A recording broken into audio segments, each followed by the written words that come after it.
ప్రభునందు దేవుని పిల్లలారా,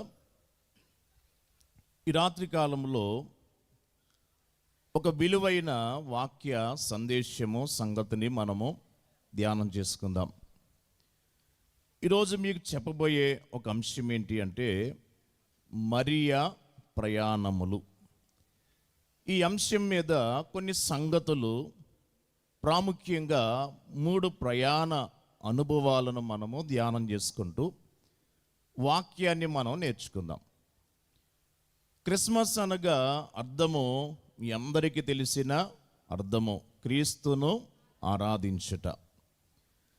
యేసుక్రీస్తు ప్రభువారిని ఎలా ఆరాధించాలి, ఏ రీతిగా ఆరాధించాలి, ఎలా ఆరాధిస్తే మన ఆరాధన దేవునికి అంగీకారం అవుతుంది, ఏ రీతిగా ఆరాధించిన వారమైతే మన ఆరాధన ద్వారా దేవుడు మహిమపరచబడతారు. ఈ సంగతులు వాక్య గ్రంథములో కోకొల్లలుగా అనేక సందేశముల ద్వారా మనం వింటున్నాం. దేవుడు ఆత్మ గనక ఆయన ఆరాధించేవారు ఆత్మతోనూ సత్యముతోనూ ఆరాధించవలెను అని యోహాను సువార్త 4వ అధ్యాయం 24వ వచనంలో వాక్యమును మనం చూస్తూ ఉన్నాం.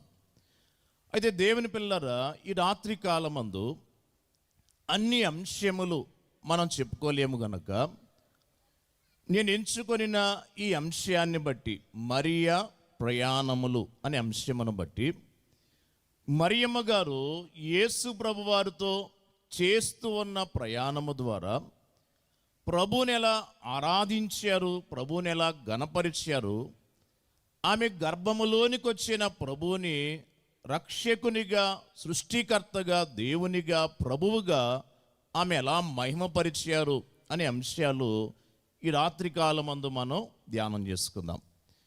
పిల్లరా, క్రిస్మస్ అనగా మనము చెప్పుకోవలసిన ఒక అంశం ఏంటి అంటే ప్రయాణము. God's journey towards man. అంటే దేవుని ప్రయాణము, మానవుని యొద్దకు చేసిన ప్రయాణమే క్రిస్మస్. మరి ఒక మాట చెప్పుకుంటే మ్యాన్స్ జర్నీ టువర్డ్స్ గాడ్. అంటే మానవుడు దేవునితో, దేవుని యొద్దకు చేయు ప్రయాణమే పరిపూర్ణమైన క్రిస్మస్ అని మనం చెప్పాలి. దేవుడు మన కొరకు దేవలోకమును విడిచి భూలోకములోనికి వచ్చి ఉండగా, ఈ భూలోక వాస్తవమైన మనము ఈ భూలోక సంబంధమైన అనుభవాలను విడిచిపెట్టి మన ప్రవర్తనను, జీవితాన్ని సరిచేసుకొని ప్రభుతో కలిసి ప్రయాణము చేయుటయే, ఆయనతో నిత్య మహిమలోనికి ప్రవేశించుటయే నిజమైన క్రిస్మస్ యొక్క సంపూర్ణమైన అర్థము, భావము అనే సత్యాన్ని ఈ రాత్రి కాలమందు మనం గ్రహింపవలసి ఉన్నాం. ఆదికాండం 5వ అధ్యాయములో 22వ వచనము నుండి మనం చూసే ఓ చరిత్ర ఏంటి అంటే, హానోక్ అనే భక్తుడు ఉన్నారు. ఆయన దేవునితో నడుచుట నేర్చుకున్నారు. 300 సంవత్సరములు దేవునితో నడుస్తూ ప్రయాణం చేస్తున్న భక్తుడు ఒకరోజు దేవుని చేత ఏం చేయబడ్డారు? కొనిపోబడ్డారు. అంటే తన ప్రయాణము, దేవునితో కలిగిన ప్రయాణము దేవునికి ఇష్టపూర్వకమైనదిగా ఉన్నది గనక, హెబ్రీయులకు రాయబడిన పత్రిక 11వ అధ్యాయం 5వ వచనంలో వ్రాయబడిన మాట ఏంటి అంటే, అతడు కొనిపోబడక మునుపు దేవునికి ఇష్టుడయ్యుండెను గనక అతడు కొనిపోబడెను అనే మాట వాక్య గ్రంథములో మనం చూస్తాం. అందుచేత దేవునితో చేస్తున్న ప్రయాణములో ఈ హానోక్ అనే భక్తుడు ఎవరికి ఇష్టుడయ్యారు? దేవునికే ఇష్టుడయ్యాడు. అందుచేత మరణమును చూడకుండా హానోక్ గారు కొనిపోబడి ఉన్నట్లుగా బైబిల్ గ్రంథ సాక్ష్యం మనం చూస్తున్నాం. ఈ యొక్క సాదృశ్యము మీకు ఎందుకు జ్ఞాపకం చేస్తున్నానంటే, ఈరోజు మనము కూడా క్రిస్మస్ అనే పండుగ చేయటానికి సిద్ధపడుతూ ఉన్నాం. అనేక సంవత్సరాలుగా మన జీవితాల్లో, మన బ్రతుకులలో ఎన్నో క్రిస్మస్ పండుగలు ఎన్నో సంవత్సరములుగా మనం జరిగించి ఆచరిస్తూ ఉండగా, ఈరోజు మనకు ముందు దేవుడించే ఒక ప్రశ్న ఏంటి అంటే, నిజమైన ప్రయాణము క్రీస్తు ప్రభుతో నువ్వు నిజముగా చేయాల్సిన ప్రయాణము ఎలా చేయగలుగుతున్నావు? ఏ రీతిగా నువ్వు దేవునితో ప్రయాణము చేస్తూ ఆయన ఆరాధించగలుగుతున్నావు అనే ప్రశ్న అనే సంగతి పరిశుద్ధాత్మ తండ్రి ఈ రాత్రికాలమందు మనందరి ఎదుట ప్రత్యేకంగా జ్ఞాపకం చేస్తున్నారు. ఈ అంశాన్ని ధ్యానం చేసుకోవటానికి మరి భక్తురాలైన మరియమ్మ గారి జీవితంలో ఆమె ప్రభుతో చేసిన ప్రయాణములను 3 ప్రయాణములను జ్ఞాపకం చేసుకుందాం. మొట్టమొదటి ప్రయాణము లూకాసు సువార్త 1వ అధ్యాయం 39-40 వచనంలో కనబడుతుంది.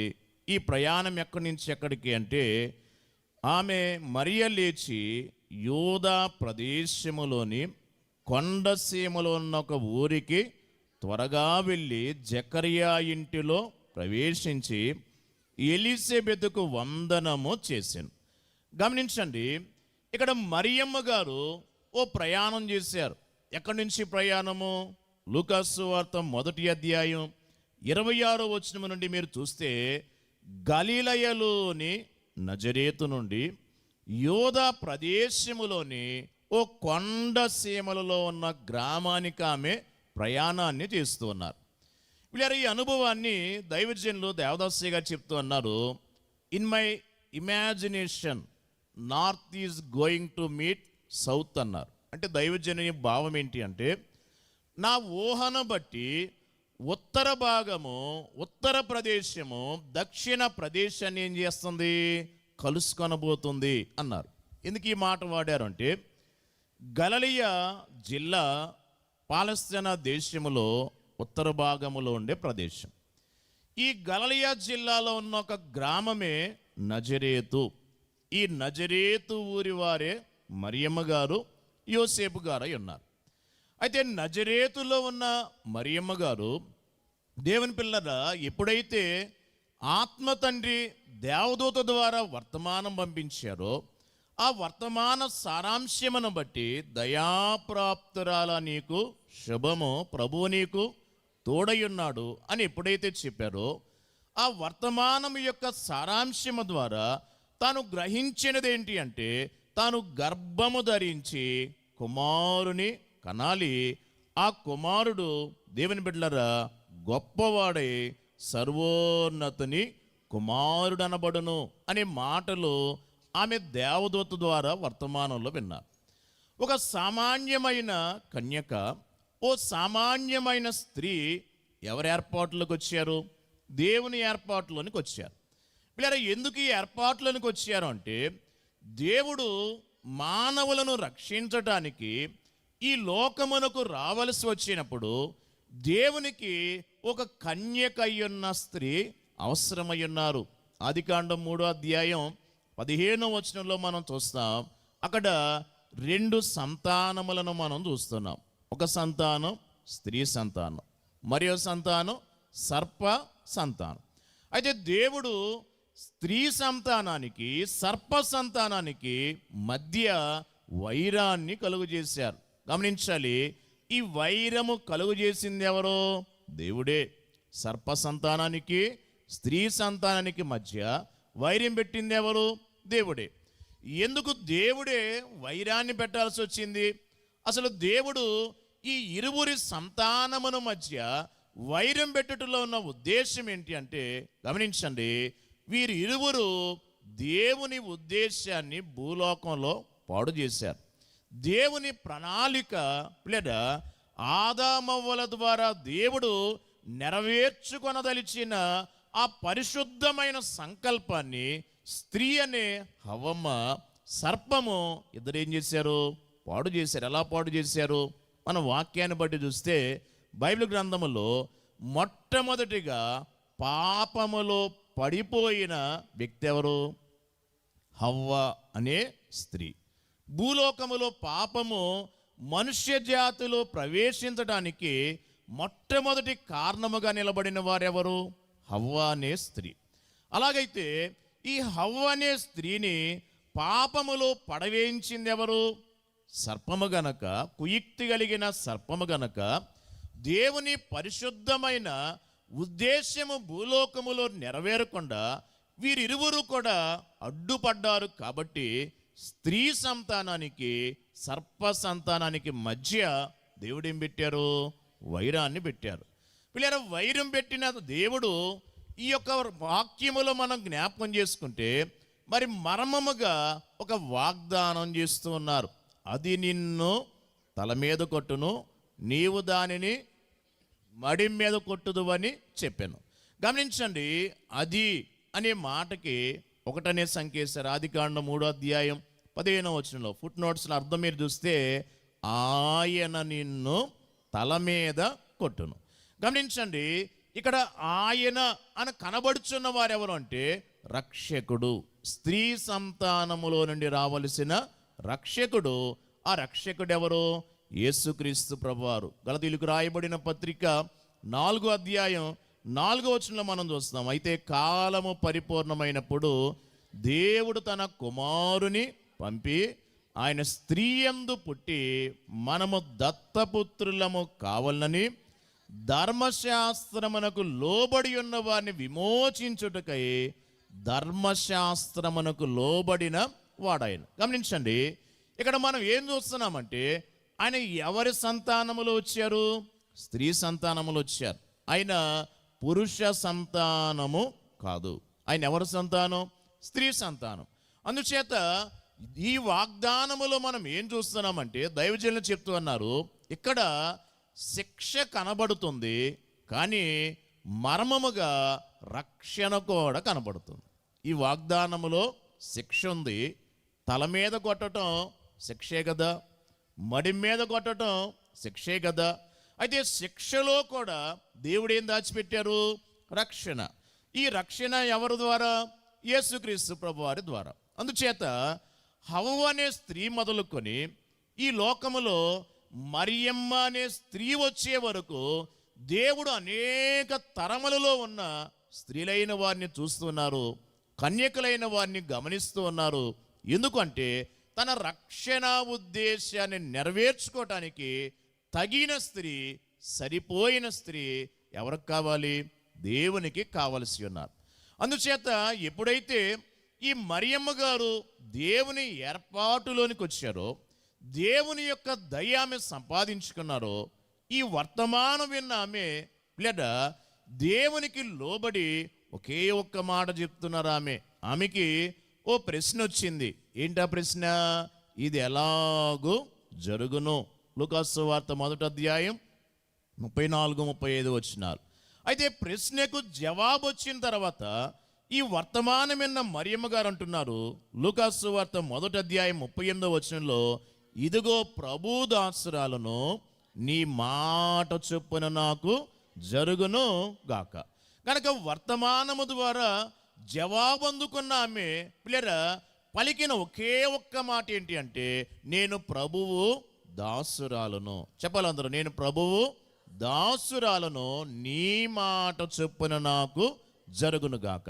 ఈ లోకములో దేవుని ఉద్దేశాన్ని నెరవేర్చాలనుకునే భక్తులైన వారు దేవునికి దాసులుగా మార్చబడాలి. దాసుల అనుభవం కలిగిన వారిదే నిజమైన క్రిస్మస్ అని మనం చెప్పాలి. ఒక విధంగా చెప్పాలి అంటే బైబిల్ మిషన్ వారు చెప్పుకునే ప్రత్యేకమైన క్రిస్మస్ ఏంటి అంటే దాసుల క్రిస్మస్. ఎలాగూ యేసు ప్రభు వారి లోకానికి ఎలా వచ్చారు?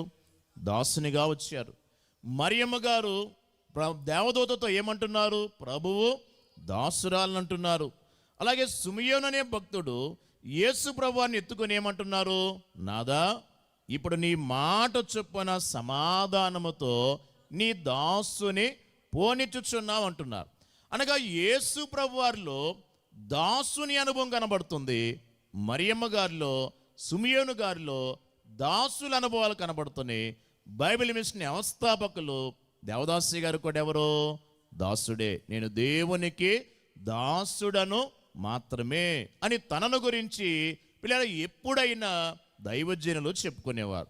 అందుచేత బైబిల్ మిషన్ అనుభవం ద్వారా మనం కూడా ఏం నేర్చుకోవాలంటే, దేవుని ఉద్దేశం నెరవేరాలంటే మన ఏ అనుభవంలోకి రావాలి? దాసుల అనుభవంలోకి రావాలి. ఏ మాట అయినా దేవుడు ఏది చెప్పినా అది తూచా తప్పకుండా చేసే అనుభవం కలిగిన వారే నిజమైన దాసులు. ఈ దాసుల అనుభవమే ఇక్కడ ఎవరిలో కనబడుతుంది? మరియమ్మ గారిలో కనబడుతుంది.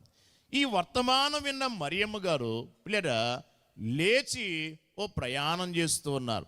మళ్ళా చెప్తున్నాను, గలిలయలోని నజరేతు నుండి యోదయాలో ఉన్న ఓ కొండ సీమలలో ఉన్న ఒక ఊరికి త్వరగా వెళ్ళారు. బైబిల్లో రాయబడలేదు, కానీ పిల్లరా ఆ ఊరి పేరు బైబిల్ చరిత్రను బట్టి మనం చూస్తే ఐన్ కరీం అంటారు. ఈరోజు కూడా ఈ పేరుతోనే పిలువబడుతుంది, ఐన్ కరీం అనే ఊరు. అంటే నజరేతు నుండి ఈమె ఇప్పుడు ఎక్కడికి వచ్చారు? ఐన్ కరీం అనే ఊరికి వచ్చారు. ఉత్తరము నుండి ఈమె ఎక్కడికి వచ్చారు? దక్షిణానికి వచ్చారు. గమనించండి, ఇక్కడ మరియమ్మ గారు ఒంటరిగా వచ్చారు తప్ప మరియమ్మ గారికి యోసేపు గారు తోడుగా లేరు. లూకాసు సువార్త 1వ అధ్యాయం 39వ వచనంలో మీరు మరలా చూస్తే, ఆ దినముల యందు మరియ లేచి. గమనించండి, ఇక్కడ ఈమె ఒంటరి ప్రయాణం చేస్తున్నారు. అయితే ఈ ఒంటరి ప్రయాణములో అప్పటికే ఆమె గర్భములోనికి ఎవరు వచ్చారు? యేసుక్రీస్తు ప్రభువారు వచ్చారు. ఎప్పుడైతే పరిశుద్ధాత్మ తండ్రి ఆమె మీదకి వచ్చారో, సర్వోన్నతుని శక్తి ఆమెను ఆవరించి ఉన్నారో, ఆత్మ తండ్రి ఆమెలోనికి వచ్చారు గనక ఆమె గర్భములోనికి ఎవరిని తీసుకొచ్చారు? యేసుక్రీస్తు ప్రభువారిని తీసుకొచ్చారు గనక తన గర్భములో ఇప్పుడు యేసు ప్రభువారు ఉన్నారు. ప్రభుతో కూడా ఈమె ఏం చేశారు? ఇక్కడ ప్రయాణం చేశారు. నజరేతు నుండి యోదయాలోని కొండసీమల గ్రామం ఐన్ కరీం అనే గ్రామానికి ఎంత దూరం అంటే సుమారుగా 90 మైళ్ళ దూరం అనేది కనబడుతుంది. ఉత్తరము నుండి దక్షిణమునకు ఆమె ఏం చేశారు? ప్రయాణం చేశారు. పిల్లలు, ఎందుకు ఈ ప్రయాణం ఆమె చేయాలి? మరి దేవదూత వర్తమానం అందించారు, పరిశుద్ధాత్మ తండ్రి ఆమెను ఆవరించారు. దేవుని గొప్ప సంకల్పము మరియమ్మ గారికి ఉండగా ఈమె మరలా లేచి ఎక్కడికో వెళ్ళాల్సిన అవసరం ఏముంది? ఈమె ప్రయాణం చేయాల్సిన అవసరం ఏముంది అని మనం ఆలోచిస్తే పిల్లరా, ఈ మొదటి ప్రయాణములో మనం ఏం గమనిస్తున్నామంటే విశ్వాస వృద్ధి. చెప్పాలందరూ ఏం కనబడుతుంది? విశ్వాస వృద్ధి. ఎందుకు ఈ విశ్వాస వృద్ధి అంటున్నానంటే, ఈమె కన్యక, ఈమె జకర్యా గారింటిలోనికి వెళ్ళారు. వెళ్ళినప్పుడు ఆమె ఎవరిని కలుసుకున్నారు? వృద్ధురాలైన ఎలిజబెత్ అమ్మ. ఇంకో మాట చెప్పాలంటే యాజకురాలైన ఎలిజబెత్ అమ్మని ఎవరు కలుసుకున్నారు? మరియమ్మ గారు కలుసుకున్నారు. వీళ్ళ వీరిద్దరూ కలుసుకొనుట దేవుని సంకల్పం. ఎందుకు దేవుని సంకల్పం అంటున్నానంటే, ఓ భక్తుడు జ్ఞాపకం చేస్తూ అన్నారు, ఎలిజబెత్ అమ్మ పాత నిబంధనకి సూచన, మరియమ్మ గారు క్రొత్త నిబంధనకి సూచన అన్నారు. చెప్పండి, ఎలిజబెత్ అమ్మ దేని సూచన? పాత నిబంధనకి. మరియమ్మ గారు క్రొత్త నిబంధన సూచన. ఇప్పుడు మీరు చెప్పాలి, ఈ రెండు నిబంధనలు కలిస్తే ఏమైంది? పరిశుద్ధ గ్రంథమైంది. ఈ రెండు నిబంధనలు కలవకపోతే పరిశుద్ధ గ్రంథము పరిపూర్ణమవుతుందా? కాదు కదా. అలాగే ఎలిజబెత్ అమ్మ మరియమ్మ గారు కలుసుకున్నట్టు ద్వారా దేవుని రక్షణ సంకల్పం ఏమవుతుంది? పరిపూర్ణమవుతుంది. ఎలిజబెత్ అమ్మ గర్భములో యోహాను గారు ఉన్నారు. అలాగే మరియమ్మ గారి గర్భములో యేసు ప్రభువారు ఉన్నారు. యేసు ప్రభువారు సర్వలోకానికి రక్షకుడు కాగా ఆయన కొరకు మార్గము సరళము చేసే భక్తుడెవరు? బాప్తిస్మం ఇచ్చే యోహాను గారు. అందుచేత యోహాను గారు చేయాల్సిన పని ఆయన చేయగా, యేసు ప్రభువారు చేసిన కల్వరి శిలువ యాగము ద్వారా ఈ లోకములో ఉన్న మానవులందరికీ పరిపూర్ణమైన రక్షణ కార్యక్రమాన్ని ఆయన సంపూర్తి చేశారు అనేది బైబిల్ చరిత్రను బట్టి మనము గ్రహింపవలసిన వారమై ఉన్నాం. అయితే ఇక్కడ వీరిద్దరూ కలుసుకున్నప్పుడు వీరిద్దరూ కూడా ఆత్మపూర్ణురాండ్రైన స్త్రీలుగా, భక్తి కలిగిన స్త్రీలుగా, దైవ ప్రత్యక్షత కలిగిన స్త్రీలుగా, దేవునితో ఓ గొప్ప సహవాసం అనుభవం కలిగిన స్త్రీలుగా ఒకరికొకరు ఒకరి విశ్వాసాన్ని మరొకరు బలపరుచుకున్నారు అనే సత్యాన్ని మనం ఇక్కడ గ్రహించాలి. ఎందుకంటే వృద్ధురాలికి ఎవరు సహాయం కావాలి? యవనురాలి సహాయం కావాలి. యవనురాలికి ఎవరు సహాయం కావాలి? వృద్ధురాలి యొక్క సహాయం కావాలి. అందుచేత ఈ మరియమ్మ గారు ఎలిజబెత్ అమ్మతో కూడా లూకాసు వార్త 1వ అధ్యాయం 56వ వచనం మనం చూస్తే ఇంచుమించు 3 నెలలు అక్కడే ఆమెతో కూడా ఉండి ఆ పిమ్మట తన ఇంటికి తిరిగి వెళ్ళినట్లుగా బైబిల్ చరిత్ర మనకి జ్ఞాపకం చేస్తుంది. కాబట్టి దేవుని బిడ్డలారా, ఈ 3 నెలలు మరియమ్మ గారు ఎలిజబెతమ్మతో ఉండుట ద్వారా ఆమె విశ్వాసాన్ని ఏం చేసుకున్నారు?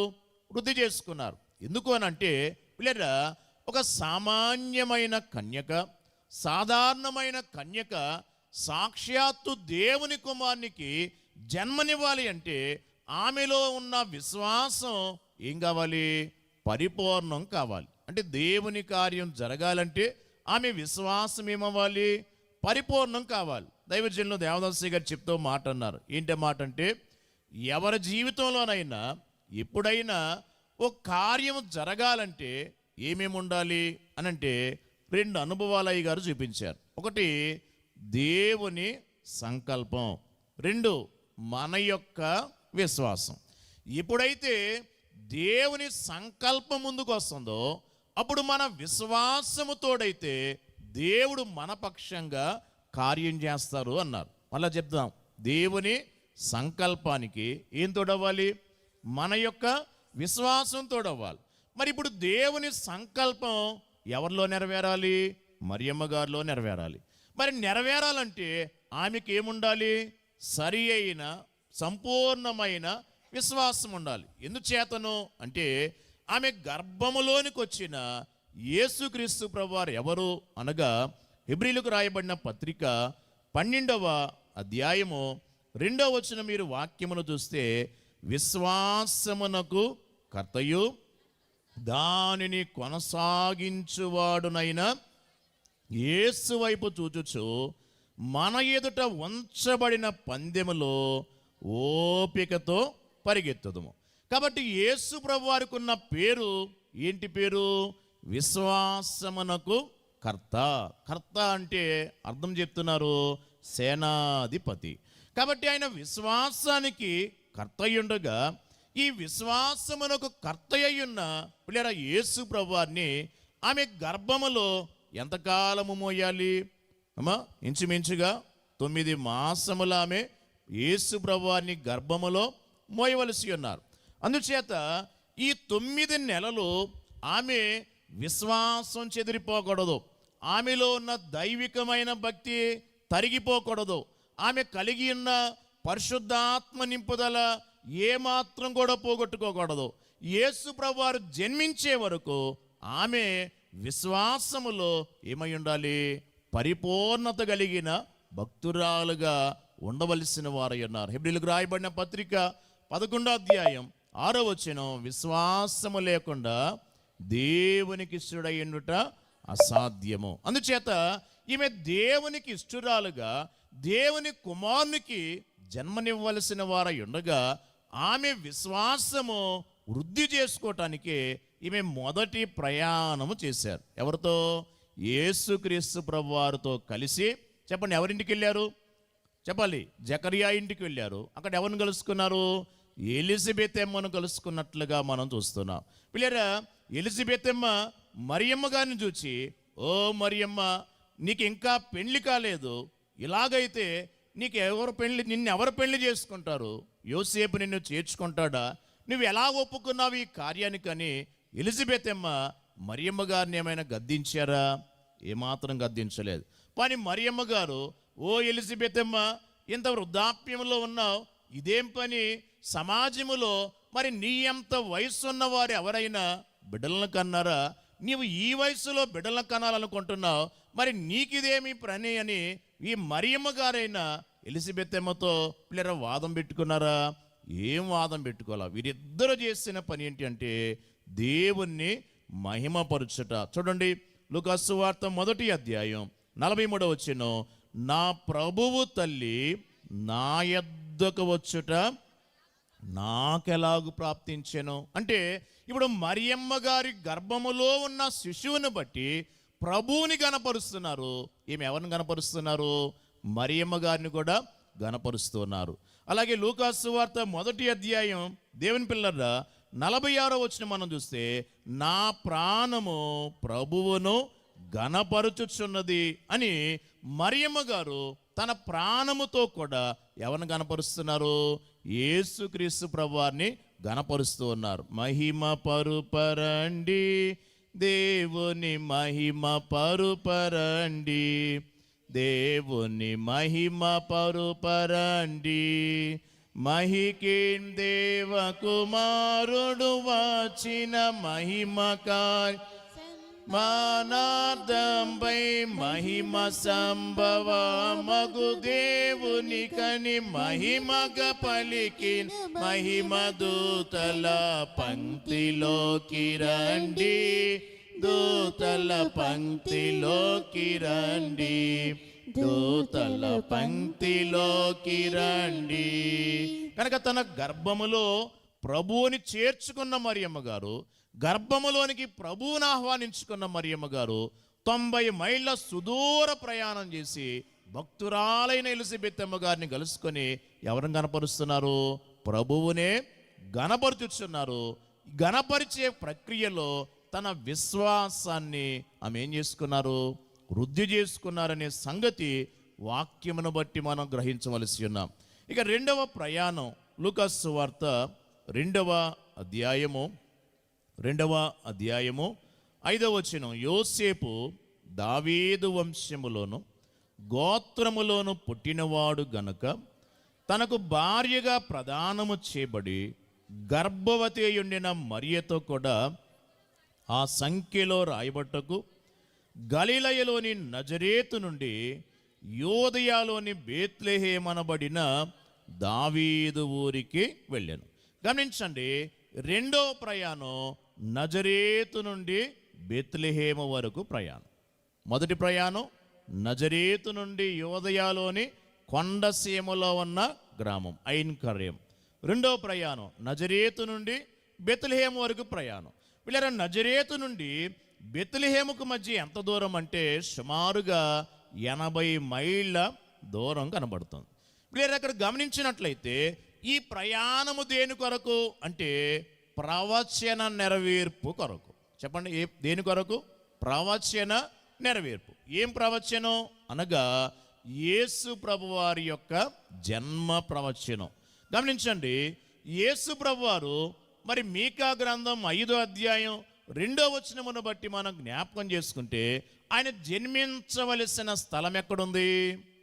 యోదయ బెత్లెహేములో ఉంది. మాట్లాడాలి, ఎక్కడుంది? యోదయ బెత్లెహేములో ఉంది. అయితే యేసు ప్రభువారు జన్మించవలసిన స్థలం బెత్లెహేము కాగా మరి జన్మించే కాలము సమీపించినప్పుడు మరియమ్మ గారు ఎక్కడున్నారు? గలిలయలోని నజరేతులో ఉన్నారు. మరి నజరేతులో ఉన్న ఆమె ఎక్కడికి రావాలి?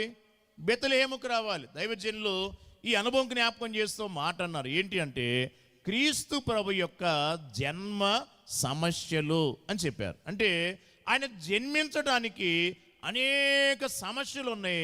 ఓ సమస్య ఏంటి అంటే ఆయన ఎక్కడ పుట్టాలి? బెత్లెహేములోనే పుట్టాలి. కానీ మరియమ్మ గారు ఎక్కడున్నారు? నజరేతులో ఉన్నారు. మరి నజరేతులో ఉన్న ఆమెను ఈ బెత్లెహేమునకు ఎలా నడిపించాలి? ఎలా వస్తారు? కారణం అనేది ఉండాలి కదా.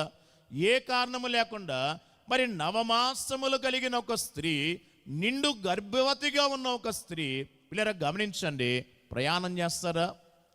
మాట్లాడాలి, ప్రయాణం చేస్తారా? చేయలేరు కదా. మరి మరియమ్మ గారు మరి నజరేతు నుండి చేయాల్సిన ప్రయాణం, ఈ కాలం అయితే అనేక ప్రయాణ సదుపాయాలు సాధనాలు ఉన్నాయి. ఒక 2000 సంవత్సరాల క్రితం గమనించండి, ఎటువంటి ప్రయాణ సాధనములు సదుపాయములు లేవు. నడిస్తే కాలినడకన ప్రయాణం చేయాలి, లేదు గార్ధాబం మీద కూర్చొని ప్రయాణం చేయాలి. స్తోమత శక్తి ఉంటే గుర్రపు రథం మీద ప్రయాణం చేయొచ్చు. కానీ మరియమ్మ గారు, యోసేపు గారు బీదలైన వారు గనక లేదా వారు బహుశా చేసిన ప్రయాణం ఏ ప్రయాణం? గార్ధాబం మీద ఆమెను కూర్చోబెట్టుకొని యోసేపు గారు ఏం చేశారు? ప్రయాణం చేస్తున్నారు. గమనించండి, ఇక్కడ ఈ సమస్యకు పరిష్కారం దేవుడు చూపిస్తున్నారు. ఏంటా పరిష్కారం అంటే ప్రజా సంఖ్య. అందరు చెప్పండి అమ్మా, ఏంటది? ప్రజా సంఖ్య. లూకా సువార్త 2వ అధ్యాయం 1వ వచనం. ఆ దినములలో సర్వలోకమునకు ప్రజాసంఖ్య రాయవలనని కైసరౌగుస్తు వలన ఆజ్ఞ ఆయను. కాబట్టి ఈ ప్రజాసంఖ్య సరిగ్గా అదే కాలములో ఎందుకు ఏర్పాటు చేయబడింది? అదే కాలములో మరి ప్రపంచమంతటికి అధిపతిగా ఉన్న కైసరౌగుస్తు ఎందుకు ఏర్పాటు చేశారు అంటే ఇది దేవుని యొక్క ప్రణాళిక. ఎందుకు అనంటే మరియమ్మ గారిని ఎక్కడి నుంచి ఎక్కడ తీసుకురావాలి? నజరేతు నుండి చెప్పాలి బెత్లెహేములోనికి ఆమెను తీసుకురావాలి. అయితే దేవుని పిల్లరా, ఈ ప్రయాణం అంతా సులభమైనదేమి కాదు. ఎందుకు అనంటే నజరేతు పల్లపు ప్రదేశం, సముద్ర తీర ప్రదేశం. యోదయ మరి బెత్లెహేము కొండ మీద ఉన్నటువంటి ఎత్తైన స్థలములో ఉన్నటువంటి ప్రదేశం. కాబట్టి పల్లపు ప్రదేశము నుండి ఇప్పుడు ఆమె ఏ ప్రదేశంలోనికి రావాలి?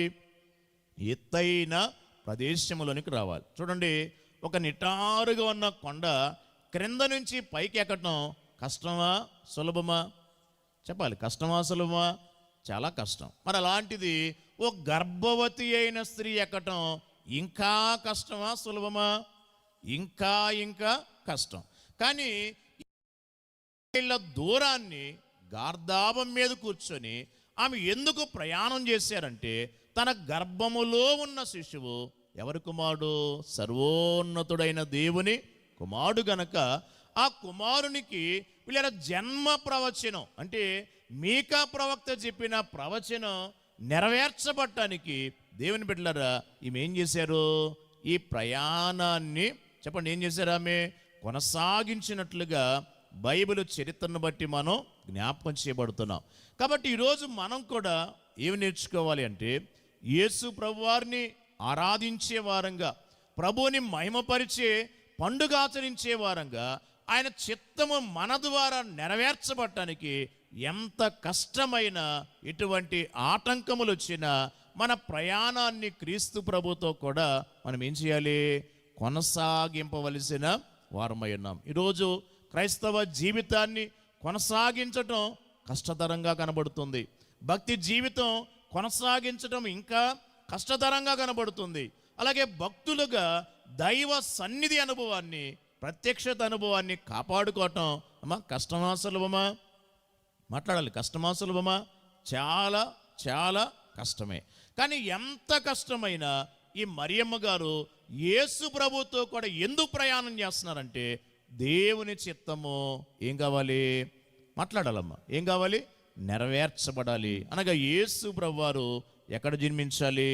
బెత్లెహేములో జన్మించాలి. అల్పమైన బెత్లెహేము నందున క్రీస్తు నిల్పవలెను తనదు జన్మ నిజ చరిత్రను, అల్పులందు సైతం అల్పమైన యులలో స్వల్ప రక్షాస్తపకుడై వచ్చే, స్వల్ప రక్షాస్తపకుడై వచ్చే, దేవ స్తోత్ర గానములపై దివ్య స్థలములో, దేవమారు గానములు దేశ స్థలములో.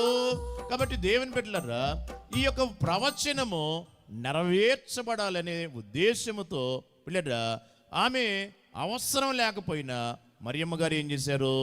నజరేతు నుండి బెత్లెహేమునకు ప్రయాణం చేశారు. దైవజనులు ఈ అనుభవం చెప్తూ మాట అన్నారు. ఏంటి ఆ మాట అంటే మరి కైసర్ ఔగుస్తు తన స్వంత ఇష్టాన్ని బట్టి ప్రజాసంఖ్య నమోదు చేయాలని ఆజ్ఞాపించాడు.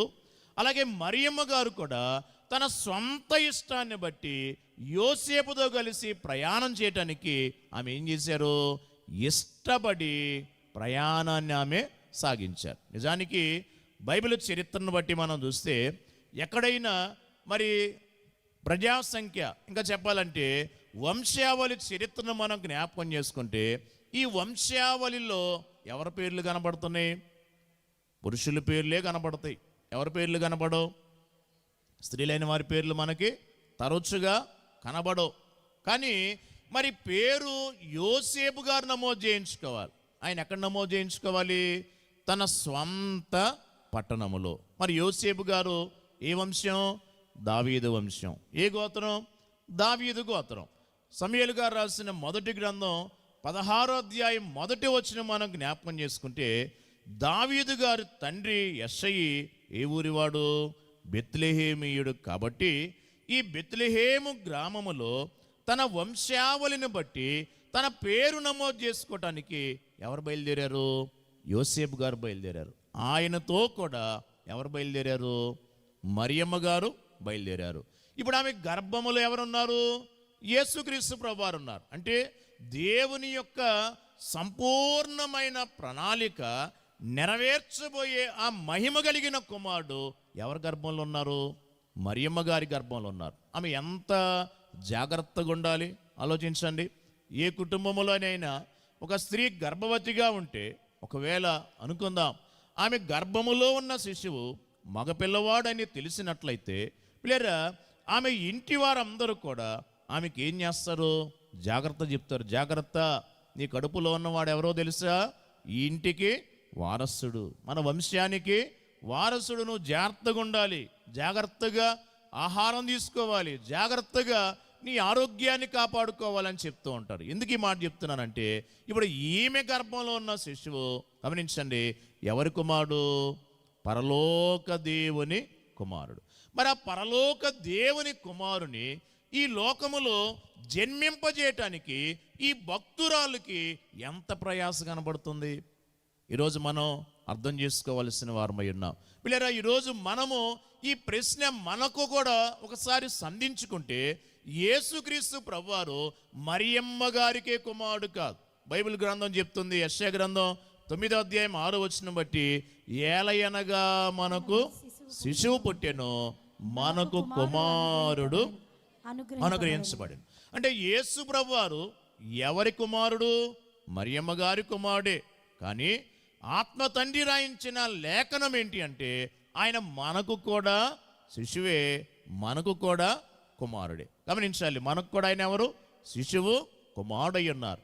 అయితే యేసు ప్రభువారు మనకు శిశువుగా పుట్టాలి అంటే, మనకు కుమారుడుగా జన్మించాలంటే మనకేమో అనుభవం ఉండాలి. మత్తయి సువార్త 12వ అధ్యాయము, మత్తయి సువార్త 12వ అధ్యాయం 49, 50 వచనాలు ఒకసారి చదువుకుందాం. తన శిష్యుల వైపు చేయి చాపి, తన శిష్యుల వైపు చేయి చాపి, ఇదిగో నా తల్లియు, ఇదిగో నా తల్లియు, నా సహోదరులను పరలోకమందున్న నా తండ్రి చిత్తము చొప్పున చేయవాడే నా సహోదరుడును, నా సహోదరియు, నా తల్లియు అని.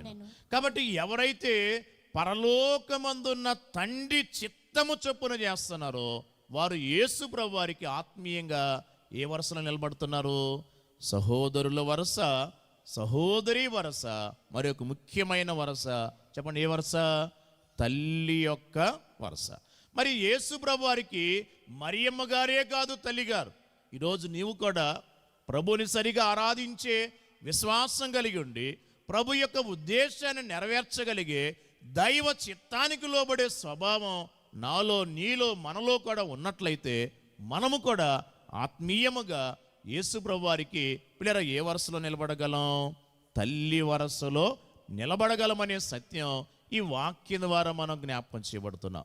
కాబట్టి పండుగ కొరకు సిద్ధపడుతున్న దేవుని భక్తులరా, మనము దైవ చిత్తాన్ని నెరవేరుస్తున్నామా? అందరికీ దేవుడు ఒకే విధమైన చిత్తమును, సంకల్పాన్ని ఏర్పాటు చేయరు. కానీ ఆయా భక్తులైన వారికి వారి భక్తి జీవితాన్ని బట్టి, ఆయా అనుభవాలను బట్టి, విశ్వాసాన్ని బట్టి ఒక్కొక్కరి ఎడల దేవుడు ప్రత్యేకమైన సంకల్పాన్ని కలిగి ఉంటారు. నీవు ఈ క్రిస్మస్ కాలములో సన్నిధిలో మోకరించి, దేవా నా ఎడల నీ చిత్తమేమై ఉన్నది, నా ఎడల మీ సంకల్పమేమై ఉన్నది, నేను నిన్ను నిజముగా ఆరాధించే భక్తురాలుగా నేను ఈ కాలములో నీ కొరకు ఏ పని చేయవలసి ఉన్నానో అని ప్రభు సన్నిధిలో మనం అడిగి తెలుసుకొని ఆయన చిత్తాన్ని మనం ఏం చేయాలి? అమ్మా చెప్పండి, ఏం చేయాలి? ఆయన చిత్తాన్ని మనం నెరవేర్చవలసిన వారమై ఉన్నాం. కాబట్టి మరియమ్మ గారికి ఉన్న దేవుని ప్రత్యేక సంకల్పం ఈ లోకములో ఇంకా ఏ స్త్రీకైనా ఉన్నదంటారా? ఏ స్త్రీకి లేదు. అందుకే ఆమె ఏమంటున్నారు? స్త్రీలలో నన్ను ధన్యురాలని, ఇక ఇది మొదలుకొని అన్ని తరముల వారు నన్ను ధన్యురాలని అందరూ అంటున్నారు. అనగా ఈ లోకములో అన్ని తరములలో ఉన్న స్త్రీలలో ధన్యురాలు ఎవరో? మరియమ్మ గారే. ఎందుకు ధన్యురాలంటే ఆమె ఎవరిని గర్భములో మోశారు? యేసు ప్రభువారిని గర్భములో మోశారు. అందుచేత దేవుని బిడ్డలారా, ఆ దైవ చిత్తము కష్టమే, కానీ ఆమె ప్రయాణము చేసి ఆమె ప్రభు యొక్క జన్మ ప్రవచనాన్ని ఏం చేశారు? నెరవేర్చినట్లుగా మనం చూస్తున్నాం. మీకు ఒక ప్రశ్న. ఏంటి ప్రశ్న అంటే, మరి బెత్లెహేము ఎఫ్రాతాలో ఇంకెవరైనా స్త్రీలైన వారు బిడ్డలకు జన్మనిచ్చారా? ఎవరైనా ఇచ్చారా? ఆదికాండం 35వ అధ్యాయం 16వ వచనంలో మనం చూస్తే, రాహేలు బెన్యామీనుకి ఎఫ్రాతాకు వెళ్ళే మార్గములో ఆమె ఏం చేశారు? జన్మనిచ్చినట్లుగా మనం చూస్తాం. కాబట్టి ఎఫ్రాతా అనగా బెత్లెహేము గ్రామము యొక్క పురాతనమైన పేరు. బెత్లెహేము ఎఫ్రాతా. చెప్పండి, ఏం పేరు? బెత్లెహేము ఎఫ్రాతా. కాబట్టి రాహేలు దేవుని బిడ్డలారా తన రెండో కుమారునికి జన్మనిచ్చి ఆమె ఏమయ్యారు? అక్కడ చనిపోయారు. నేటికి బెత్లెహేము ఎఫ్రాతా మార్గములో రాహేలు సమాధి సజీవ సాక్ష్యముగా పాలస్తీనా దేశంలో ఇప్పటికీ భద్రపరచబడి ఉన్నది. ఎందుకు చెప్తున్నానంటే, రాహేలమ్మ తన బిడ్డకు జన్మనిచ్చే క్రమములో ఆమె ఏమయ్యారు? చనిపోయారు. మరియమ్మ గారు యేసు ప్రభు వారికి జన్మనిచ్చే క్రమములో ఈ లోకం యొక్క అనుభవాలు మనం జ్ఞాపకం చేసుకుంటే, ఆమె చనిపోలేదు, కానీ చనిపోయినంత పరిస్థితులు, నిందలు, అవమానములు, ఆటంకములు, అభ్యంతరములు ఎవరు ఎదుర్కొన్నారు? మరియమ్మ గారు ఎదుర్కొన్నారు. చెప్పండి అమ్మా, ఎవరు ఎదుర్కొన్నారు? మరియమ్మ గారు ఎదుర్కొన్నారు. వాక్యం వినేవాళ్ళరా, ఈరోజు దేవుని కొరకు మనం ఏమనుభవిస్తూ ఉన్నాం? ఇటువంటి నిందలు మనం సహిస్తూ ఉన్నాం. దేవుని కొరకు ఎటువంటి ఆటంకములు మనం ఎదుర్కొని అధిగమించే వారంగా ఉన్నాం. ఈరోజు మనం పరిశీలన చేసుకోవలసి ఉన్నాం. మత్తయి సువార్త 5వ అధ్యాయం 11వ వచనం, నా నిమిత్తము జనులు మిమ్మల్ని నిందించి హింసించి మీ మీద అబద్ధముగా చెడ్డ మాటలెల్లా పలుకున్నప్పుడు మీరు ధన్యులు, సంతోషించి ఆనందించుడి, పరలోకమందు మీ ఫలము అధికమగును. కాబట్టి ఈరోజు మనం ఒక చిన్న నింద వచ్చినా, అవమానం వచ్చినా ఏం చేస్తున్నాం? బాధపడటం వేరే వంతు అయితే, దేవాలయానికి కూడా మానివేసే విధానం కొందరిలో కనపడుతుంది. క్రైస్తవ విశ్వాసాన్ని విడిచిపెట్టే విధానం మరికొందరిలో కనపడుతుంది. ఎందుకంటే నేను ఇంత భక్తిగా ఉంటే దేవుడు నా మీద ఎందుకు ఈ నిందలు రానిచ్చారు, అవమానం రానిచ్చారు, ఇలాంటి ఆపద ఎందుకు దేవుడు నా మీదకి సెలవిచ్చారు? ఎందుకు చెప్తున్నానంటే, ఇలాంటివి వందల కొలది ఎవరు ఎదుర్కొన్నారు? మరియమ్మ గారు ఎదుర్కొన్నారు. అన్ని ఎదుర్కొన్నారు కనుకే యేసుప్రభు వారికి ఆమె ఏమయ్యారు?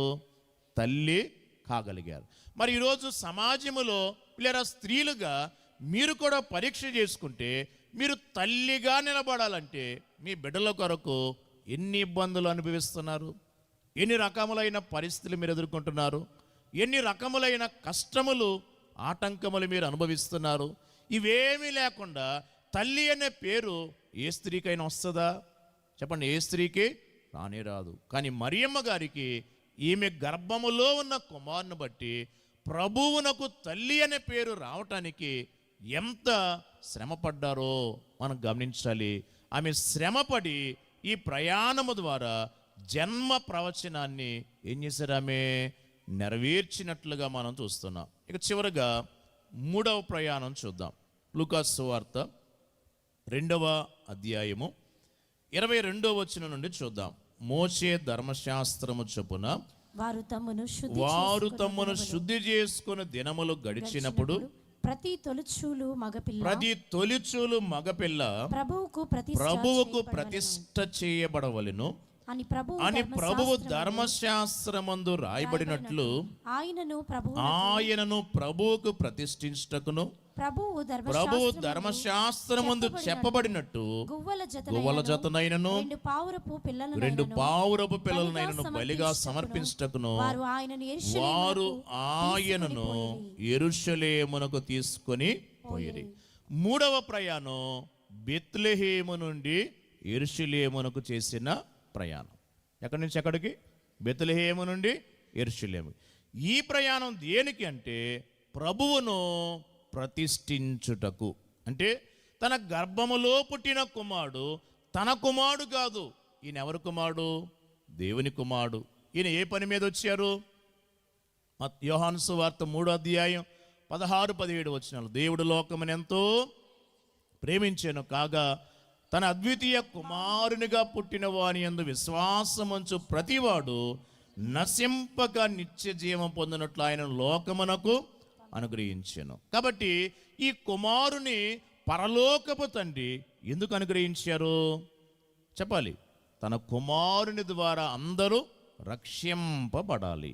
17వ వచనం, లోకమునకు తీర్పు తీర్చడం కాదు, కానీ తన కుమారుని ద్వారా రక్షణ దయచేటుకే ఆయన ఈ లోకమునకు అనుగ్రహించెను అని మనం చూస్తున్నాం. మత్తయి సువార్త 1వ అధ్యాయం 21వ వచనం, ఆమె యొక్క కుమారుని కనును తన ప్రజలను వారి పాపముల నుండి ఆయనే రక్షించును గనక ఆయనకు యేసు అను పేరు పెట్టుదువనెను. కాబట్టి ఈయన పిల్లరా ఈ లోకానికి ఎందుకు వచ్చారు? రక్షణ దయచేయటానికి వచ్చారు. అమ్మ చెప్పండి, ఎందుకు వచ్చారు? ఆయన రక్షణ దయచేయడానికి వచ్చారు. కాబట్టి ఈ లోకములో ఉన్న పాపులైన వారికి ఏం కావాలి? రక్షణ కావాలి. పాపలోకమందున క్రీస్తు పుట్టినందున, పాపలోకమందున క్రీస్తు పుట్టినందున, పాపికెంతో మోక్షము యేసు వార్త సాక్ష్యము, పాపికెంతో మోక్షము యేసు వార్త సాక్ష్యము, దేవదూత క్రిస్మసు సేన క్రిస్మస్. కాబట్టి లోకములో ఉన్న వారందరికీ ఆయన ఏం దయచేయాలి? రక్షణ దయచేయాలి. ఈయన ఎవరు కుమారుడు? దేవుని కుమారుడు. పిల్లరా, ఈమె బెత్లెహేము నుండి యెరూషలేమునకు వెళ్ళి దేవాలయములో ఆమెను ప్రభువుని ఆమె ధర్మశాస్త్రమును బట్టి ప్రతిష్ఠించినట్లుగా వాక్యం ద్వారా చూస్తున్నాం. వాక్యమును మనం జ్ఞాపకం చేసుకుంటే లేవీకాండం 12వ అధ్యాయము 1వ వచనము నుండి పిల్లరా మీరు వాక్యాన్ని ఆ చిన్న అధ్యాయం అంతా చూడగలిగితే మనకి ఇక్కడ ఏం కనబడుతుంది అంటే, ఏ స్త్రీ అయినా ఒక మగబిడ్డకు జన్మనిచ్చినట్లయితే ఆమె 7 దినములు పురిటాలై ఉండవలెను, 8వ దినమున బిడ్డకు సున్నతి చేయింపవలెను, తన రక్తశుద్ధి కొరకు 33 దినములుండి తన రక్తశుద్ధి దినములు సంపూర్ణమగు వరకు ఆమె పరిశుద్ధమైన దేనినైనను ముట్టకూడదు, పరిశుద్ధ స్థలములో ప్రవేశించకూడదు. మరి ఇప్పుడు మరియమ్మ గారు ఎక్కడికి వెళ్తున్నారు? యేసు ప్రభు వారిని తీసుకొని యెరూషలేము దేవాలయానికి. ఈ వాక్యాన్ని బట్టి చూస్తే అప్పుడు యేసు ప్రభు వారి వయసు ఎంత? 40 దినాలు, 9 దినాల, 7 దినాలు పురిటాలు, 33 దినాలు రక్త శుద్ధి చేసుకోవలసిన దినాలు. గమనించాలి. లూకా సువార్త 2వ అధ్యాయం 22 నుండి మాటలు నేను చదివాను. కాబట్టి 7 దినాలు పురిటాలు, 33 దినాలు రక్తశుద్ధి, 7 33 కలిపితే 40 దినాలు. ఈ 40వ దినమున ఆమె దేవాలయములోనికి వెళ్ళి ఏం చేయాలి అమ్మ? బలి అర్పణ కార్యక్రమాన్ని జరిగించాలి. లేవీకాండం 12వ అధ్యాయము వాక్యాన్ని మనం జ్ఞాపం చేసుకున్నట్లయితే 7-8 వచనాలను బట్టి దేవుని బిడ్డలారా ఆమె పాప పరిహారార్థ బలి అర్పించాలి, అలాగే ప్రాయశ్చిత్తము కొరకు బలి అర్పణ చేయాలి. కనుక మరి యోసేపు మరియమ్మ గారు పావురో పిల్లల్ని అలాగే గోవల జతను తీసుకుని దేవాలయంకి వెళ్ళారు. ఎందుకు వెళ్ళారు చెప్పండి? ప్రభువుని ప్రతిష్ఠించడానికి. తన రక్తశుద్ధి పూర్తయింది కాబట్టి ఆమె దేవునికి బలి అర్పించడానికి ఆమె కూడా ఎక్కడికి వెళ్ళారు? యెరూషలేము దేవాలయంలోనికి వెళ్ళారు. ఎప్పుడైతే బలి అర్పణ చేస్తారో అప్పుడు ఆమె ఏమవుతున్నారు? పరిశుద్ధురాలు అవుతున్నారు. పరిశుద్ధ స్థలములో ప్రవేశించడానికి అర్హురాలు అవుతున్నారు. అందుచేత దేవుని బిడ్డలారా ఇప్పుడు తను ఎంతో కష్టపడి కనిన కుమారుని మరలా ఈమె ఎవరికి ప్రతిష్ఠించాలి? దేవునికే, అంటే పరలోకపు తండ్రికే ప్రతిష్ఠించాలి. ఎందుకు ప్రతిష్ఠించాలి? ఈమె మరియ కుమారుడే కాదు, ఈయన ఎవరి కుమారుడు అమ్మా? సర్వోన్నతుడైన దేవుని కుమారుడు దేవుని కుమారునిగా దేవుని పని కొరకే ఆయన ఎక్కడికి వచ్చారు? భూలోకానికి వచ్చారు. లూకాసు వార్త 2వ అధ్యాయము 49వ వచనం, మీరేల నన్ను వెదకుచుంటిరి, నేను నా తండ్రి పనుల మీద ఉండవలనని మీరు ఎరగరా అని వారితో చెప్పాను. చెప్పండి, ఆయన ఎవరి పని మీద వచ్చారు? పరలోకపు తండ్రి పని మీద వచ్చారు. అందుచేత ఈమె ఎంత ప్రయాసపడ్డారో దేవుని బిడ్డలారా, ఆ ప్రయాసం అంతటికి ఇప్పుడు ప్రతిఫలముగా ఆమె ఏం చేస్తున్నారంటే, దేవుడు తన కుమారుని ఈమె గర్భములో ఉంచగా ఈమె తన గర్భములో ఉన్న కుమారుని ప్రసవించడం ద్వారా బయటికి తెచ్చి మరలా ఎవరి చేతుల్లో పెడుతున్నారు? అమ్మ చెప్పండి, ఎవరి చేతిలో? పరలోకపు తండ్రి చేతిలో. అనగా ధర్మశాస్త్రమును బట్టి యేసు ప్రభువారిని లేదా ఆమె ఏం చేశారు? అక్కడ ప్రతిష్ఠించినట్లుగా మనం చూస్తున్నాం. కనుక మొదటి ప్రయాణములు గర్భములో తెచ్చుకున్నారు, రెండో ప్రయాణములో గర్భములో మోసారు, మూడో ప్రయాణములో చేతుల్లో ఎత్తుకొని ఇప్పుడు ఎక్కడికి వెళ్ళారు? ఆమె యెరూషలేము దేవాలయములోకి వెళ్ళి ఆమె ఏం చేశారు? నెరవేర్చినట్లుగా దేవుని వాక్యము ద్వారా మనం జ్ఞాపకం చేయబడుతున్నాం. దేవుని బిడ్డలారా, మనం జ్ఞాపకం చేయబడుతున్నాం. దేవుని బిడ్డలారా, చివరగా కొన్ని మాటలు చెప్పి నేను ముగిస్తాను. ఏంటి మాటలు అంటే, దైవజనులు దేవదాసయ్య గారు చెప్తున్నారు, ఈ దేవునికి మొదటి రాకడలో ఒక కన్యక కావలసి వచ్చింది. ఆ కన్యక ఎవరు? మరియమ్మ గారు. ఈ కన్యక వచ్చేంత వరకు ఆగారు. మరియమ్మ అనే కన్యక వచ్చిన తర్వాత తన కుమారుని ఏం చేశారు? ఆమె గర్భములోనికి పంపించారు. ఈ చివరి కాలములో ప్రభు యొక్క రాకడ కాలములో కూడా ఆయనకు ఒక కన్యక అవసరం. ఎవరి కన్యక?